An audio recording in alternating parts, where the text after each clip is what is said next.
So how do you divvy up $680 million? That's what Memphis Mayor Jim Strickland and the city now have to decide, with almost half of that money coming from the state. Well, today we learned that the state approved to send Memphis $350 million. Fox 13's government reporter Kayla Solomon is joining us live downtown at AutoZone Park. Kayla, that's a lot of money to try to split up. Have leaders started talking about exactly how they're going to come up with that other half yet?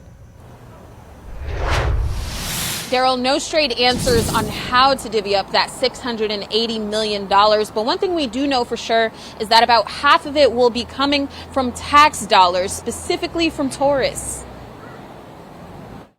When me and my lady like to travel, we usually go to either concerts or sporting events. AutoZone Park, the FedExForum, Simmons Bank Liberty Stadium. These are just some of the sports venues here in Memphis that will be getting a facelift. Any way that we could get money and support for the stadiums and the little venues, I'm all for that. They're all popular tourist attractions, and thanks to the approval of state leaders on Thursday, there will now be $350 million of state funding coming to help.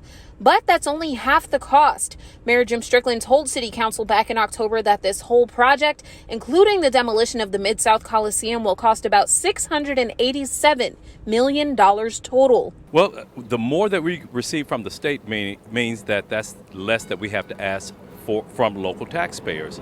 Now, it's not the state is not providing the full amount that we'll need, so there is going to be proceeds that have to come from the taxpayers here. And some of those options on the table include raising the hotel-motel tax or sales tax. City Council Chairman Martavius Jones says these are taxes that would mostly affect tourists, but he does not think it will deter people from visiting.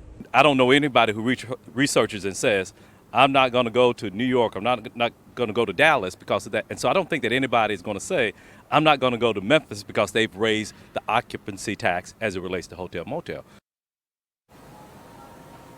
Now the next step is for the state to decide whether or not they'll approve the increase in that hotel-motel tax that I referenced. Now, Chairman Jones says if that does not get approved, the city will have to start looking at bond options. Darcy. That is Fox 13's Kayla Solomon reporting downtown tonight. Thank you, Kayla.